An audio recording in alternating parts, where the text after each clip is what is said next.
फूल बरसाने के लिए नहीं आया हूं, मैं यहां पर आया हूं, मेरी बात को सुनो।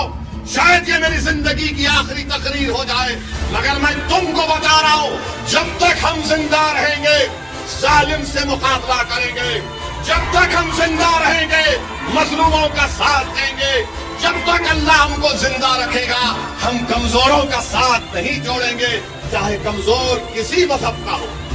कमजोर कमजोर होता है। आज जो मुझ पर इल्जाम लगाने वाले, सुनो, मैं जेल को एक मर्तबा नहीं गया, कई मर्तबा जेल को गया हूं। मैं हुकूमतों का दामाद बन के रहा हूं जेल में, याद रखो। मैं कोई यहां से कोई प्लेन से या चलकर नहीं आया हूं। मैं 50 दिन जेल में रहा। 1998 का पूरा फुटबॉल का वर्ल्ड कप जेल में देखा मैं। चंद्रबाबू नायडू मुख्यमंत्री थे, बोलते थे ओवैसी बाहर नहीं निकलना चाहिए। मैंने कहा तुम कहीं पर भी रखो, हम अल्हम्दुलिल्लाह रब्बिल आलमीन बोलने वाले हैं। तुमने जेल में रखा, हमने कहा अल्लाह तेरा फैसला कबूल है। जेल में 50 दिन हमको रखे और अल्हम्दुलिल्लाह जब बेल हुई तो बेल का कंडीशन ये लगाया गया कि ओवैसी भाषण नहीं देगा। मैंने कहा कोई बात नहीं, कब तक मेरी जबान को रोकेंगे। जेल से निकला तो 1 साल के बाद चंद्रबाबू नायडू ने, तेलुगु देशम की हुकूमत ने, हैदराबाद में, मैं एमएलए था, पुलिस के जरिए मुझे मारा और पीटा। पुलिस टास्क फोर्स के जरिए एक जुलूस जा रहा था और घरों में घुसकर दंगाई लोग, नाथूराम गोडसे की नाजायज औलाद, मासूम लोगों के घरों में तोड़म फाड़ी कर रहे थे। तो वहां की हमारी माँ और बहनों ने मुझे फोन करके बताया है कि ओवैसी जल्दी आओ, हमारे घर पे हमला हो रहा है, हमारी बच्चियों पर मारा जा रहा है। मैं दौड़ता हुआ गया, मुझे गिरफ्तार कर लिया गया। पुलिस को ऑर्डर नायडू दिया था कि ओवैसी को खत्म कर दो। मुझे गिरफ्तार करके मुझे इतना मारा लठों से। मेरे साथ हमारा एक साथी यूनुस था, उसके पैर पर गोली मारी गई। मुझसे सर्विस रिवॉल्वर से 2 गोलियां चलाई गई। मेरे सर पर 18 टाके लगे। पूरी पीठ और जिस्म पुलिस की लाठियों से लहूलुहान हो गई, मगर मेरे हौसले में कमी नहीं आई।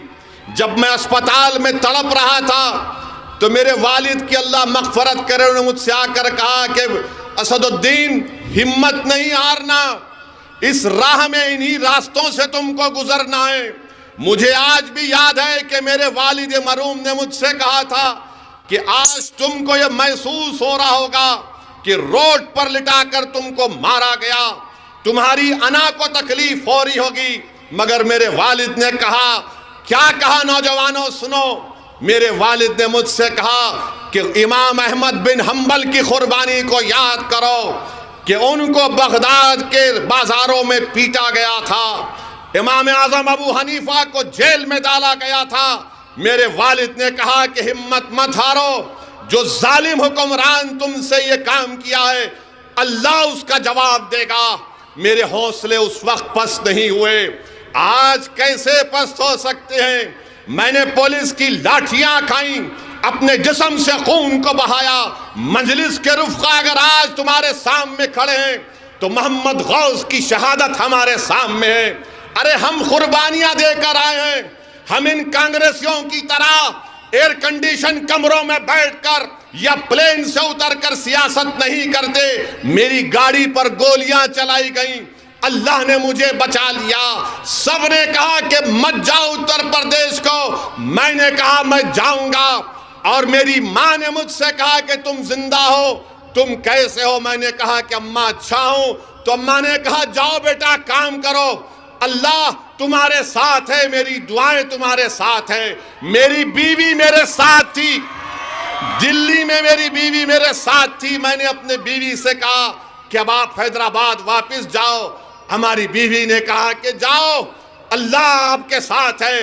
अरे ये हम इस मैदान में आए हैं तो ये तरबियत लेकर आए हैं। मैं यहाँ पर कोई फूल बरसाने के लिए नहीं आया हूं। मैं यहां पर आया हूं, मेरी बात को सुनो। शायद ये मेरी जिंदगी की आखिरी तकरीर हो जाए, मगर मैं तुमको बता रहा हूं, जब तक हम जिंदा रहेंगे जालिम से मुकाबला करेंगे, जब तक हम जिंदा रहेंगे मजलूमों का साथ देंगे, जब तक अल्लाह हमको जिंदा रखेगा हम कमजोरों का साथ नहीं छोड़ेंगे, चाहे कमजोर किसी मजहब का हो।